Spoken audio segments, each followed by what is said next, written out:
আসসালামু আলাইকুম, কি অবস্থা, কেমন আছেন সবাই? আজকে 22শে জানুয়ারি 2026। তো আপনি আপনার টাকা দিয়া বিদেশ আসবেন, কিন্তু কখনো সৌদি আসার চিন্তা ভাবনা করেন না। এই ডেটের পর থেকে সৌদি আসার চিন্তা ভাবনা করেন না, কারণ সৌদির যে একটা অবস্থা একদমই ভালো না। যারা আছে পুরান লোক, তাদেরই কাজ নেই। তো আপনারা যেই হিসাব কেউ কোনো দিন দিবে না, সেই হিসাব আমি আপনাকে দিচ্ছি। আপনি প্রথম সৌদিতে আইলে বাংলাদেশি টাকায় 5 লাখ টাকা লাগবে, একবারে কমে সব খরচ মিলে 5 লাখ টাকা লাগবে। তো 5 লাখ টাকা দিয়ে আসলেন আপনি, আইসা ইকামা পাইলেন 15 মাস, কেউ কেউ দেয় বেশিরভাগ 12 মাস। তো ধরেন আপনি 12 মাসের আকামা পাইলেন, পাসপোর্ট দিয়ে 3 মাস, এভাবে 1 মাস 2 মাস এমনি জায়গা আকামা দিতে। তো আপনি আকামা পাইলেন 12 মাসের।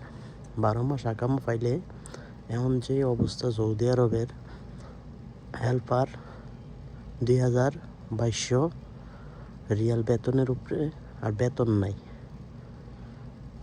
তো আপনি 2000 রিয়াল করে কাজে ঢুকলেন, ঢুকিয়া বছরে মনে করেন আপনি 10 মাস কাজ করলেন। আজির চেম্বার ভেন্ডার থাকলে 10 মাস কাজ করলেন।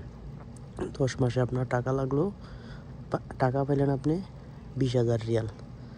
20,000 টাকা পাইলে এদিকে রুম ভাড়া আছে, খাবার খরচ আছে। তো খাবার খরচ, রুম ভাড়া মিললে আপনার মাসে যাইব ধরেন মোবাইল খরচ নিয়ে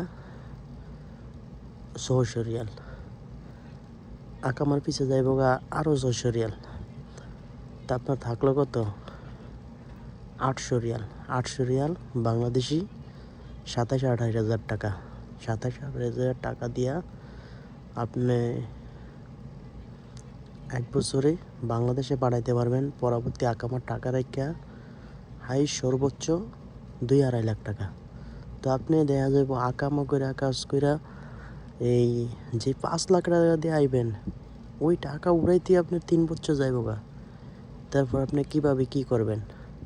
তো এই বিষয়ে পরবর্তীতে আবার বিস্তারিত অন্য ভিডিও নিয়ে আসবো।